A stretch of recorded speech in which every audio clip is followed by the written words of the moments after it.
Caitlin Clark says Collier made valid points and Commissioner Engelbert hasn't contacted her. Caitlin Clark says WNBA Commissioner Cathy Engelbert hasn't reached out to her in the aftermath of Napheesa Collier's statement about an alleged private conversation in which the league's leader made comments about Clark. Caitlin Clark says she hasn't spoken to WNBA Commissioner Cathy Engelbert this week, but she is ready to add her name to the growing list of players criticizing the league's leadership.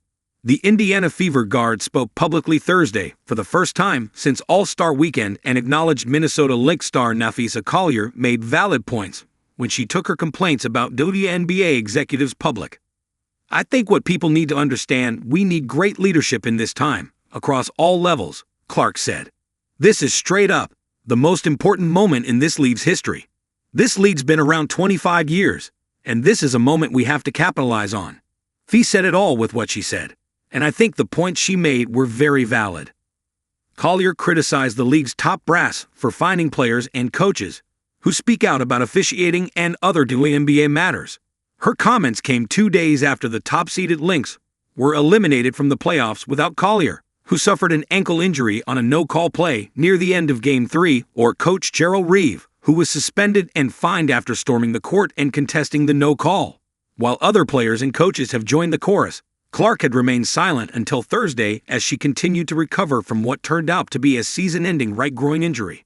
Her rehab was complicated by what she called the worst sprained ankle she's ever suffered as she started to practice. In fact, she's still not 100%. Clark said she hopes to return to playing 5-on-5 by late October and will spend part of the offseason focusing on USA basketball responsibilities. "I think when I get a few years down in my career, this is a moment and a season I'll look back on and be like, this is why I am who I am today," she said. "It's obviously challenging to think that way right now, but I truly believe that. It was pretty hard sitting on the bench. I'm not going to lie. There were certainly hard days." On Tuesday, Collier also recounted a private conversation she said she had with Engelbert in February. Collier said the commissioner told her Clark and other players should be on their knees in gratitude for the platform the league has given them. Collier said the commissioner singled out Clark's endorsement deals, saying she wouldn't have them if not for the WNBA. Engelbert released a statement a few hours later in which she said she has the utmost respect for Collier, but was disheartened by how her conversations had been characterized. Clark said Thursday she had neither heard Collier's story previously or spoken with Engelbert since the reports came out. Her Fever teammates also got the chance to speak on the league's issues at the end-of-season media availability. With a new collective bargaining agreement still to be worked out, more complaints about the officiating, and a league-wide increase in injuries, there was plenty to talk about.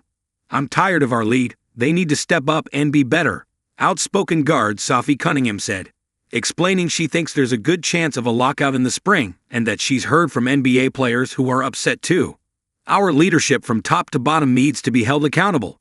I think that there are a lot of people in the position of power in the WNBA who they might be really great business people, but they don't know about basketball, and that's got to change." She added, "The game's not fun to watch because everyone's just trying to kill each other because that's how you're going to survive or otherwise you get injured." Cunningham knows. She and Clark were 2 of 4 Fever players who went down with season-ending injuries this season and then watched their teammates win their first playoff series in a decade before pushing second-seeded Las Vegas to a 5th and final game and then into overtime without their other 2 All-Stars, center Aaliyah Boston and guard Kelsey Mitchell. Boston fouled out and Mitchell was taken to a hospital after suffering cramps so severe she couldn't feel her legs or feet. "I'm feeling fine," Mitchell said. "I don't think I could play in a real game for another. I mean, realistically, just take some time to rest. But I probably should take some time to kind of reset because I lost a lot of fluid. I just kind of felt scared because my legs were so numb and so paralyzed, so to speak, that I couldn't feel my feet."